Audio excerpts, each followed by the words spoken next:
पूरे उत्तर प्रदेश में आप पता कर लो, बताओ पूरे उत्तर प्रदेश में आप पता कर लीजिए किसके साथ खड़े हैं सब लोग।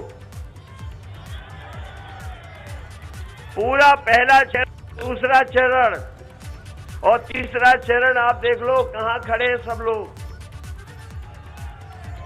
सब लोग गठबंधन की सरकार बना रहे हैं। मैं हरदोई आके चला गया, हरदोई में वोट मांग लिए थे मैंने, लेकिन मैं संडीला आपके लिए वोट मांगने आया हूं, आपसे मदद मांगने आया हूं। जब सब लोग हमारी मदद कर रहे हैं तो बताओ संडीला के जनता हमारी मदद करेगी कि नहीं करेगी? मैं आपसे निवेदन करना चाहता हूं, ये बीएसपी का कोई भरोसा नहीं है किसके साथ चली जाए।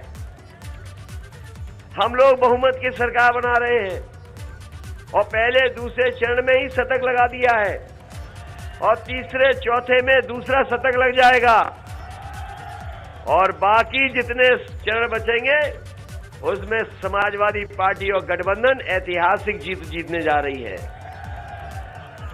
और आप पता कर लेना, अभी जो तीसरा चरण वोट पड़ा है बीजेपी के कई बूथों पर, कहने को तो भारतीय जनता पार्टी कहती है कि हम दुनिया की सबसे बड़ी पार्टी हैं, मिस्ड कॉल कर करके इन्होंने कहा कि हम दुनिया की सबसे बड़ी पार्टी हैं, लेकिन आप पता कर लेना तीसरे चरण में कई बूथ ऐसे थे जहां पर एक भी बूथ पे मक्खी मारने वाला भी नहीं मिला भारतीय जनता पार्टी को। इसलिए बताओ मदद करोगे कि नहीं करोगे? ये दूसरों दलों के चक्कर में तो नहीं कोई आ रहा है। हम आपसे विशेष निवेदन करना चाहते हैं।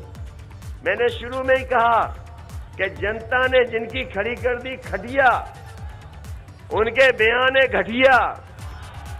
बताओ घटिया बयान दे रहे हैं कि नहीं दे रहे हैं? आपने पढ़ लिया हो अखबार में जो तस्वीर दिखाते फिर रहे हैं हमारी, वो लोग हैं कि जो चुनाव हार चुके हैं। याद करिए पहलवान कौन खिसियाता है? जो हारने लगता वही खिसियाता है। आप बाबा जी की शक्ल देखिए, बताओ उनकी शक्ल पे 12 बज गए कि नहीं बज गए? और अब तो गोरखपुर वाले भी एक गाना गाने लगे हैं उनके लिए। गोरखपुर वाले, क्योंकि आपने देखा होगा कि जब से पैदल पैदल किया इनको, प्रधानमंत्री जी ने याद एक बार पैदल पैदल चला दिया था इन्हें। पैदल पैदल जब से हुए हैं तब से ये लगे थे कि हम कहां से चुनाव लड़ें। पहले कह रहे थे हम यहां से चुनाव लड़ेंगे, फिर कह रहे थे यहां से चुनाव लड़ेंगे, फिर कह रहे थे यहां से चुनाव लड़ेंगे। लेकिन जनता ने बताओ कहां भेज दिया इन्हें? उन्हें अपने घर भेज दिया कि नहीं भेज दिया? और सुनने में आया है कि 11 तारीख की हवाई जहाज की टिकट भी खरीद ली उन्होंने। जो जाने वाला है उसे और धक्का मार दोगे कि नहीं मारोगे? इसलिए संडीला के हमारे सभी किसान भाई, सभी नौजवान साथी, सभी माताएं बहनें, मैं आपसे विशेष निवेदन करने आया हूं। जब 2012 में आपने जिताया था सरकार बनी थी, याद है कि नहीं याद है? आपने 12 में जिताया सरकार बन गई, इस बार 22 में जिता दो सरकार आपकी बनने जा रही है। आप आसपास पता कर लो माहौल है पार्टी के पक्ष में कि नहीं। आप मलियाबाद पता कर लो कौन जीत रहा है, और आप पता कर लो शाहजहांपुर में कौन जीत रहा है। आप पता कर लो बरेली में कौन जीत गया। आप पता कर लो इटावा में कौन जीत गया। और कल ही हमने वोट डाला था, अपने हाथ पर साइकिल की बटन दबाई थी, लेकिन आप लोग छड़ी को बटन को दबा करके यहां पर समाजवादी पार्टी और गठबंधन के प्रत्याशी को जिताने का काम कर लो। इसलिए मान लें कि सुनील रघुवंशी जीत के जा रहे हैं और जीत के जाएंगे तो इनकी मदद करने का काम हम लोग करेंगे। यही संडीला क्षेत्र है जहां पर हम बड़े बड़े कारखाने लाने का काम कर रहे थे। जब समाजवादी सरकार थी तो सबसे बड़ा कारखाना यहां लगाने का काम समाजवादियों ने किया। ये ऐसा कारखाना है जो पूरे देश में और एशिया में इससे ज्यादा बड़ा उत्पादन कोई नहीं कर पा रहा है, वो यहां पर बनाने का काम समाजवादियों ने किया है। हम आपको भरोसा दिलाते हैं, ये संडीला में हम जहां कारखाने लाएंगे वहीं एक ट्रेनिंग इंस्टीट्यूट भी बनाएंगे। और ट्रेनिंग इंस्टीट्यूट इसलिए बनाएंगे कि जो हमारे नौजवान हैं 10वां पास 12वां पास या कोई और डिग्री कर लिया उन्होंने, उनको वहां पर ट्रेनिंग करा करके कम से कम 6 महीना 3 महीने की ट्रेनिंग करा करके उन्हें यहीं पर नौकरी और रोजगार दिला दें।